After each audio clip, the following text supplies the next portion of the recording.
Alright, now I want to go in and add a couple of little accessories. Like, let's say for example, we definitely need a belt. So when I'm creating the belt, there are a lot of different ways that I can do it. And the ZBrush 3 way is via mesh extraction. So I'm going to turn solo on for the moment. Yep. Control, click and drag to clear that mask. And then let's go to the lowest subdivision level we can.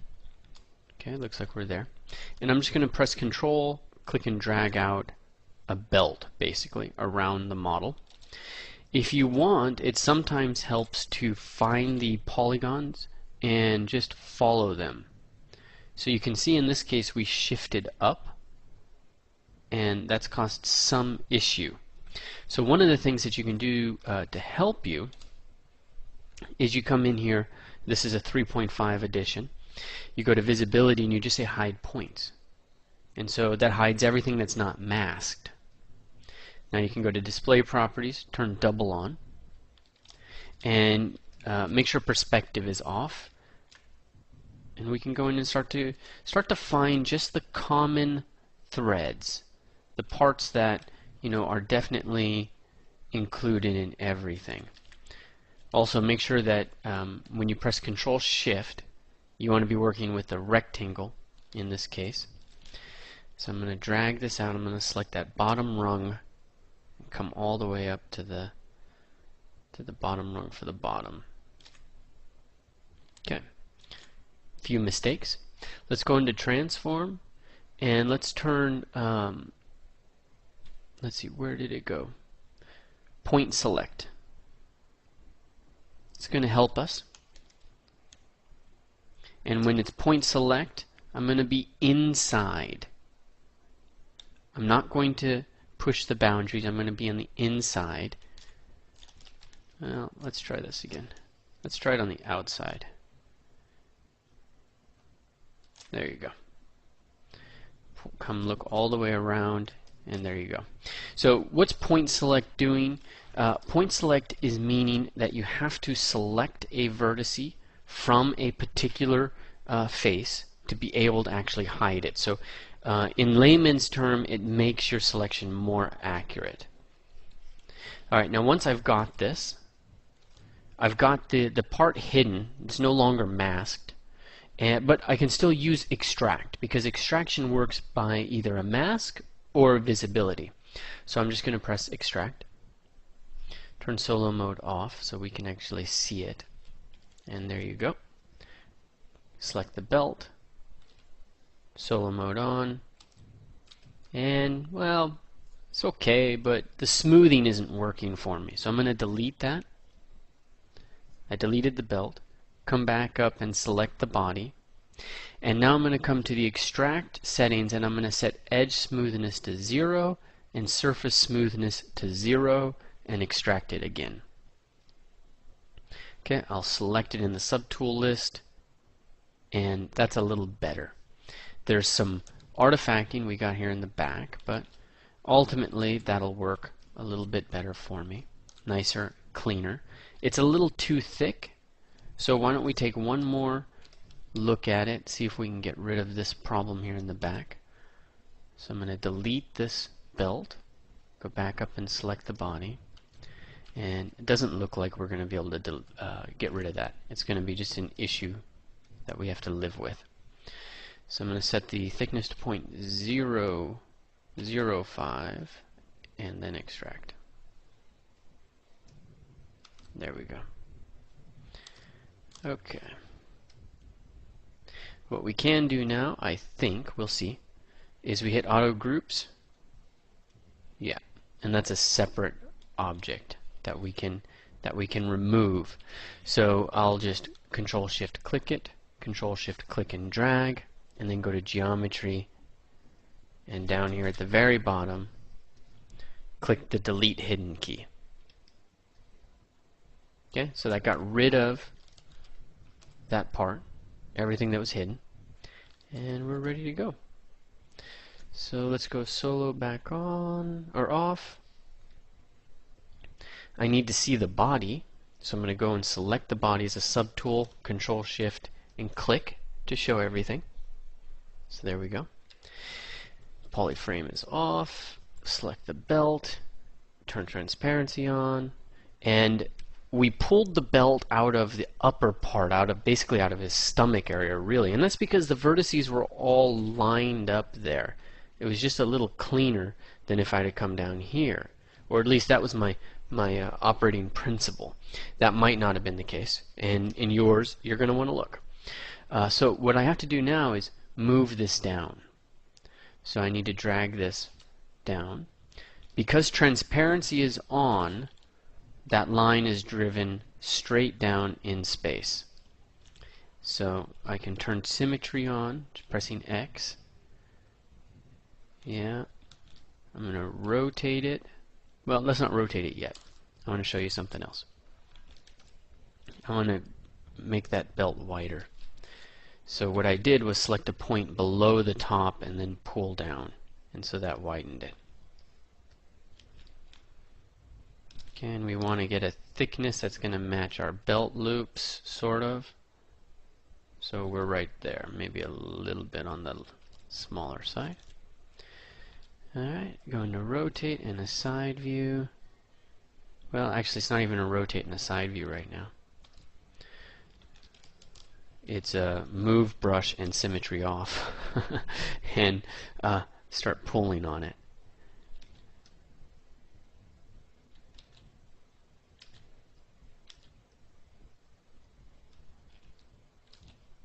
Okay, just pulling it out.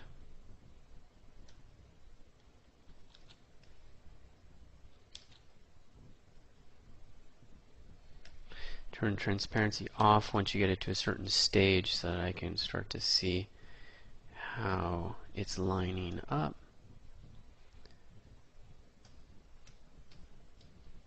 Okay. Down, down.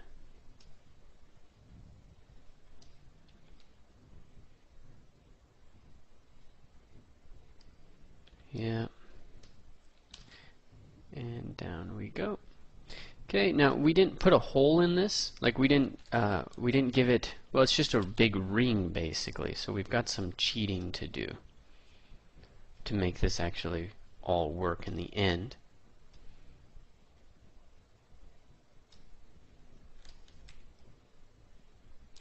Okay, and it's also showing us some of the things that we can do with our pants. So I'm just cleaning that up a little bit. Let's turn the body off and slowly move everything in. Sometimes it helps to be doing this from below.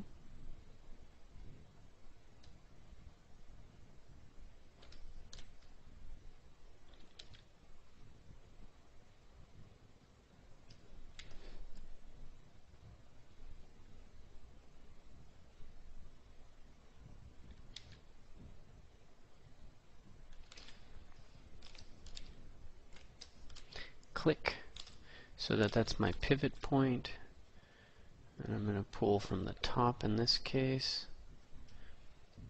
bottom in this case. I'm just starting to rotate it around a little bit in some places, and I'm going to lower my draw size to make that work.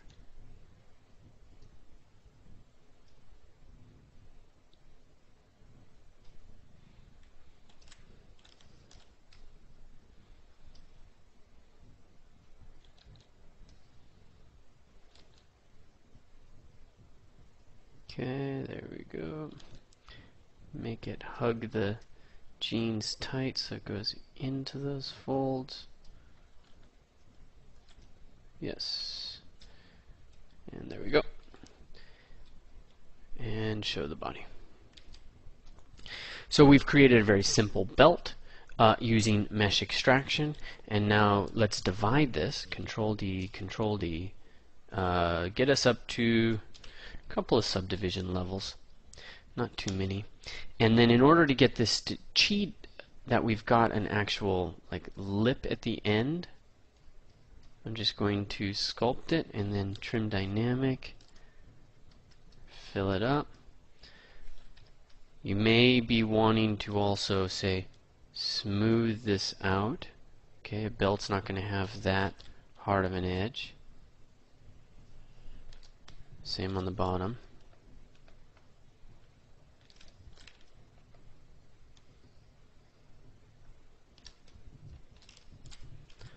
And /3.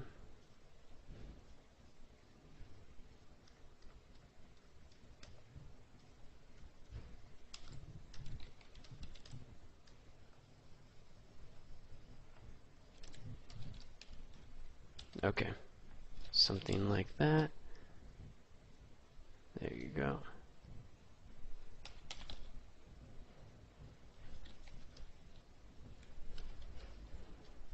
Okay. And now what we would need is a buckle, which we can do with shadow box. So I'm going to duplicate this, select the duplicate, and then go to geometry and go into shadow box. Now for this I need to go into transparency, and I probably want ghost off, and I'm just going to control click and drag, and what I want is to just create a very simple bucket. So symmetry is a wise thing, not bucket, buckle.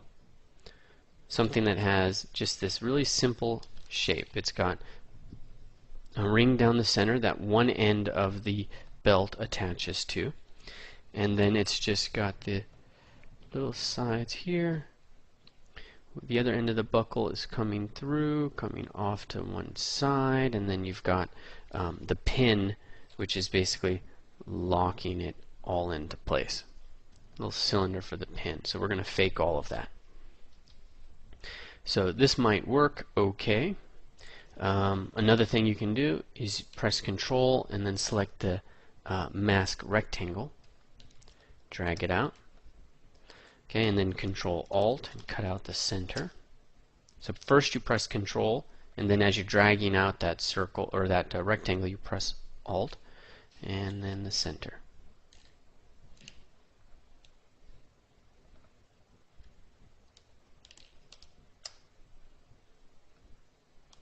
Okay, and then drop out of shadow box, and you have a nice little shape. So we're going to move it towards the front, which it's already at, but I need to scale it down. So scale, pull out, and there we go. Let's turn transparency off, move, and move it forward. It's also, I'm not sure about the thickness, so I'm going to turn the body off, drag out an action line, and then pull back. There we go. Also, not sure about these curves, although should work. Let me go into solo mode. Let me see what kind of damage I can do if I start to smooth out different parts.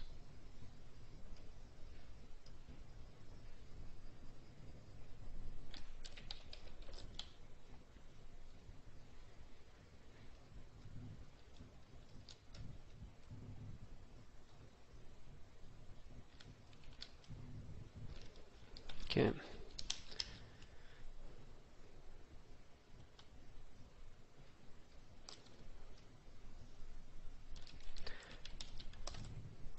Backface masking. Well, backface masking is not important. What is important is AccuCurve in this case.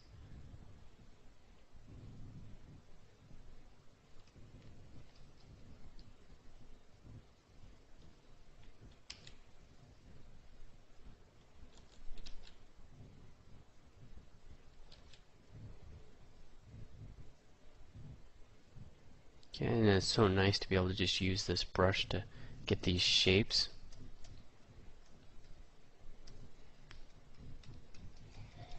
Okay. Alright, a lot of ways we can parlay that, but I'm going to leave it in this state.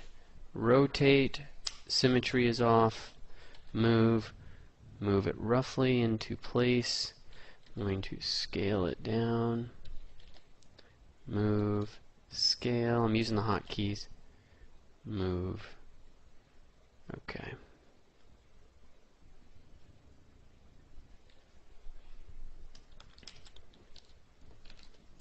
and then move it in.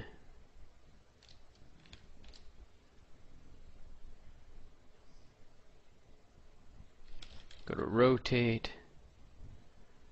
and we want to rotate this so it's in this direction. Yep, good. Okay, now you can throw a pin in there if you want, but we can also sculpt that without too many problems. So I'm just going to select the belt. In fact, let's name this belt buckle. Okay, and clay buildup. And here we're just cheating.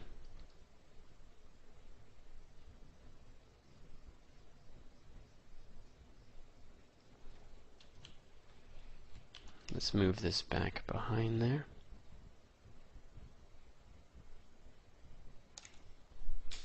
Sorry, I'm drawing a blank. It's actually this pulls forward.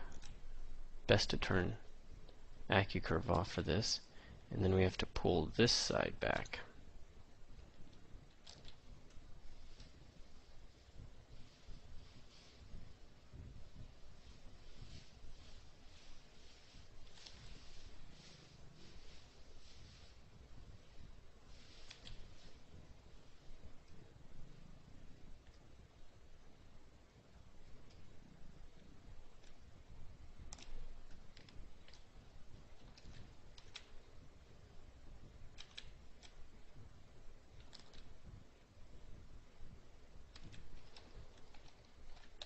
Okay, H polish.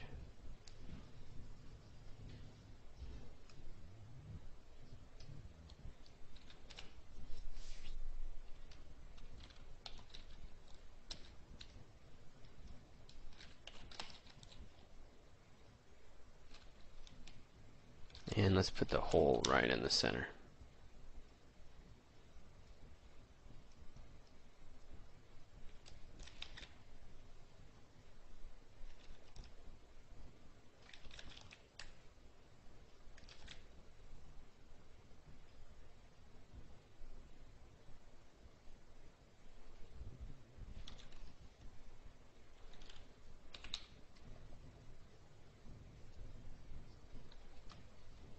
Okay, there we go.